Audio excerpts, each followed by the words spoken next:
राधे राधे भक्तों। तो आज हम श्रवण करेंगे मार्गशीर्ष की कृष्ण पक्ष की उत्पन्ना एकादशी व्रत कथा। कहते हैं उत्पन्ना एकादशी मार्गशीर्ष के कृष्ण पक्ष में उत्पन्न हुई थी, इसीलिए इसका नाम उत्पन्ना एकादशी है। इस एकादशी को थोड़ा सा पुण्य करने से ही अधिक से अधिक पुण्य प्राप्त होता है। इस एकादशी को अधिक से अधिक दान करना चाहिए और भगवान श्री हरि का पूजन करना चाहिए। इस बार उत्पन्ना एकादशी 27 नवंबर को है। तो चलिए कथा श्रवण करते हैं।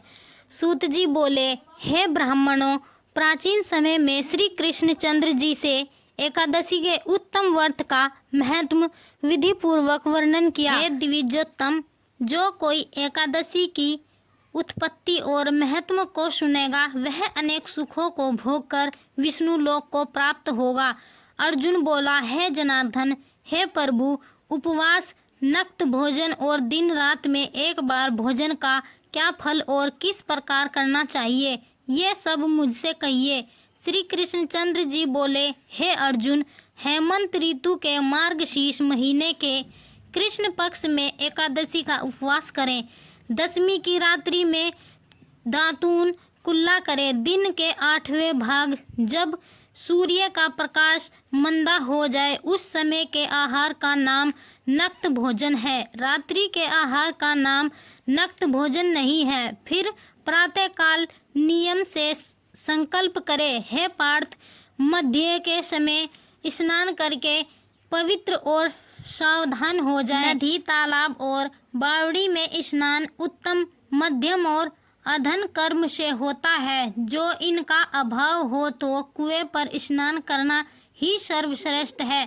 हे अश्वक्रांते, हे रथक्रांते, हे विष्णुकांते, हे विसुरे, हे परमर्तिके, मेरे पूर्व जन्म के पापों को दूर करो।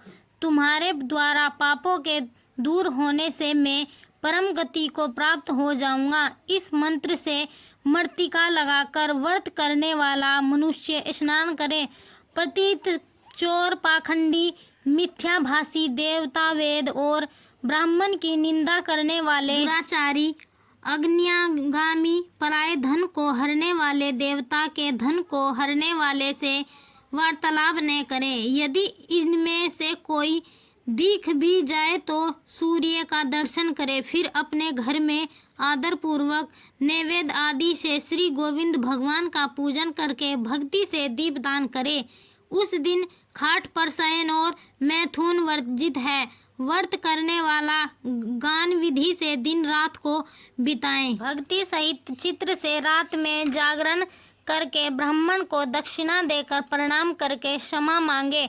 धर्मात्मा मनुष्यों को शुक्ल और कृष्ण पक्ष दोनों पक्षों की एकादशियां एक सी समझनी चाहिए। है अर्जुन, इन दोनों एकादशियों में अंतर ने समझना चाहिए। इस प्रकार जो व्रत करता है उसका फल सुनिए।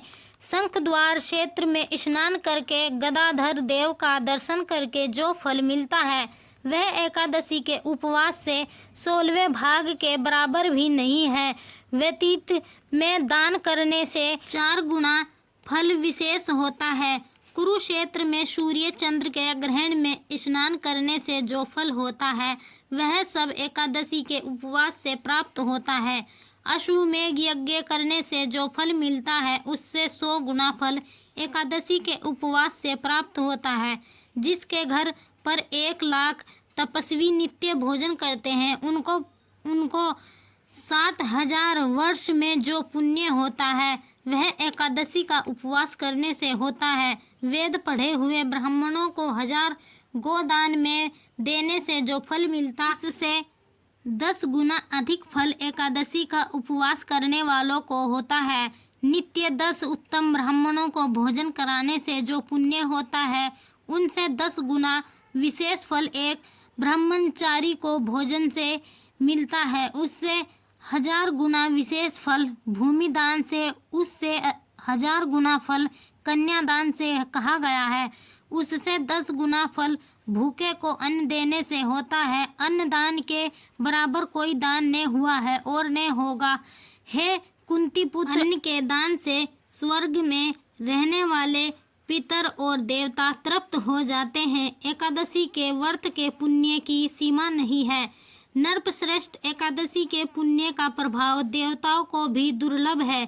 उपवास का आधा फल नफ्ते व्रत वालों को मिलता है। उसका पुण्य दिन में एक बार भोजन करने वालों को होता है। तीर्थदान नियम यश तभी तक अर्जते हैं जब तक एकादशी नहीं प्राप्त हुई हो। इसलिए संसार से डरे हुए मनुष्यों को एकादशी का व्रत करना चाहिए। अर्जुन बोले, हे देव, 1000 यज्ञ करके भी एकादशी के बराबर फल नहीं होता। यह आपने कहा तो सब तिथियों में उत्तम एकादशी क्यों है, यह मैं जानना चाहता हूँ। श्री कृष्णचंद्र जी बोले, हे पार्थ, सबसे पवित्र एकादशी क्यों है, यह सुनो। पहले सतयुग में मूर नामक दैत्य था। वह बड़ा आश्चर्यजनक, महाद्रोही और सब देवताओं को भय देने वाला था। हे पांडव, उस तेजस्वी दैत्य ने अपने तेज से इंद्र, सूर्य, वसु, ब्राह्मण, वायु, अग्नि ये सब जीत लिए। इंद्र ने सब वृतांत शिवजी से कहा, देव, हम सब स्वर्गलोक से भ्रष्ट होकर धरती पर विचर रहे हैं। हे देव, अब देवताओं की गति क्या होगी, रक्षा का उपाय कहिए। महादेव जी बोले, हे सुर श्रेष्ठ, जहाँ गरुड़ ध्वज भगवान है वहाँ जाओ। वे शरण आए हुए की रक्षा करने वाले, जगपति और पालन करने वाले हैं। हे धनंजय, शिवजी का वचन सुनकर इंद्र सब देवताओं को साथ लेकर जहाँ भगवान शयन कर रहे थे वहाँ गए। जल में सोते हुए जगपति भगवान को देखकर हाथ जोड़कर स्तुति करने लगे। हे देवताओं के भी देवता, आपको नमस्कार है। हे देवताओं से वंदित, हे दैत्यों के शत्रु, हे कमल नेत्र मधुसूदन, हमारी रक्षा करो। दैत्यों से डरे हुए देवता मेरे साथ आए हैं। हे जगन्नाथ, आप सबके रक्षक, कर्ता और कारक हैं। हे प्रभु, आप सब देवताओं के सहायक और शांति करने वाले हैं। आप भूमि, आकाश और सब जगत के उपकार करने वाले हैं। आप शिव, ब्रह्मा और त्रिलोकी की रक्षा करने वाले हैं। आप सूर्य, चंद्र और अग्नि देवता हैं। हे भगवान, हे देव, हे देवताओं के ईश्वर, शरणागत की रक्षा करने वाले, हे महायोगीन, दैत्यों से जीते हुए देवता स्वर्ग से भ्रष्ट हो गए हैं, डरकर आपकी शरण आए हैं। आप रक्षा करिए, रक्षा करिए। हे जयनाथ, हम लोग स्थान से भ्रष्ट होकर पृथ्वी पर घूम रहे हैं। इंद्र का वचन सुनकर विष्णु भगवान बोले, वह कौन सा मायावी दैत्य है कि जिसने देवता जीत लिए हैं। प्राचीन काल में ब्रह्मा वंश में देवताओं को पीड़ित करने वाला भयंकर नाड़ीजंद नामक दैत्य पैदा हुआ। उसका प्रसिद्ध बलवान मूर नामक पुत्र है। चंद्रावती नाम की बड़ी नगरी उसकी राजधानी है। उसमें रहते हुए उस बलवान दुष्ट ने संसार को जीतकर देवताओं को अपने वश में करके स्वर्ग से हटा दिया है। अग्नि, यम, पवन, ईश, चंद्रमा, नृत्री, वरुण, इनके स्थानों पर वह आप ही बैठ गया है। सूर्य बनकर स्वयं ही प्रकाश करता है। हे विष्णु, वह स्वयं ही मेघ बन गया है। देवता उनको जीत नहीं सकते। उस दैत्य को मारकर देवताओं की विजय कराइए।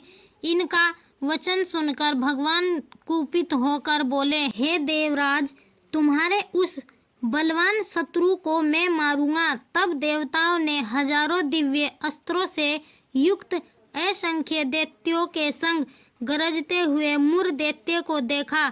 बलवान असुरों ने देवताओं को मारा। वे संग्राम को छोड़कर दसों दिशाओं में दौड़ने लगे। फिर युद्ध में भगवान को उपस्थित देखकर कुपित होकर अनेक शस्त्र लेकर दौड़े। शंख, चक्र, गदा धारण करने वाले भगवान ने उन असुरों को अपनी तरफ दौड़ते देखकर सर्प के समान बाणों से उनकी देह को घायल कर दिया। भगवान के हाथ से सैकड़ों दैत्य मारे गए। अकेला मूर दैत्य वहां खड़ा होकर वह दैत्य अपनी परिधा के समान भुजाओं में शस्त्रों के प्रहार से उनको न जीत सके। उसने देवताओं से 1000 वर्ष तक बाहुयुद्ध किया। उससे थककर भगवान बद्रिकाश्रम को पधारा। हेमवती नाम की शोभामान गुफा में महायोगी संसार के पालन करने वाले भगवान शयन करने को चले गए। हे धनंजय, उस 12 योजन की गुफा में एक ही दरवाजा था। मैं उसके भय से डरा हुआ वहां शयन करने लगा। हे पादुनंदन, मैं उस महायुद्ध से थक गया था। वह दैत्य उस गुफा में मेरे पीछे लगा हुआ चला आया। उसको वहां सोता हुआ देखकर वह दैत्य मन में सोचने लगा कि दैत्यों के मारने वाले इस हरि को मैं मारूंगा। उस दुर्बुद्धि के ऐसे विचार को समझकर मेरे देह से एक प्रकाशमान कन्या उत्पन्न हुई। हे पादुनंदन, दिव्य शस्त्रों को लेकर युद्ध में ललकारा। तब मूर दैत्य लड़ने लगा। उसके युद्ध को देखकर वह आश्चर्य करने लगा, विचार करने लगा कि यह ब्रजपात करने वाली भयंकर कन्या किसने रची है। यह कहकर वह दैत्यराज उस कन्या से युद्ध करने लगा। फिर उस महादेवी ने शीघ्रता से उस बलि दैत्य के शस्त्रों को तोड़कर क्षण भर में रथ नष्ट कर दिया। फिर वह भुजाओं से युद्ध करने को बड़ा बनकर के दौड़ा। देवी ने उसके हृदय में लात मारकर उसको पटक दिया। वह फिर उठकर कन्या को मारने की इच्छा से दौड़ा। देवी ने कुपित होकर आते हुए उस दैत्य का सिर काटकर क्षण भर में पृथ्वी पर गिरा दिया। खंडित सिर वाला वह दैत्य यमलोक को प्राप्त हो गया।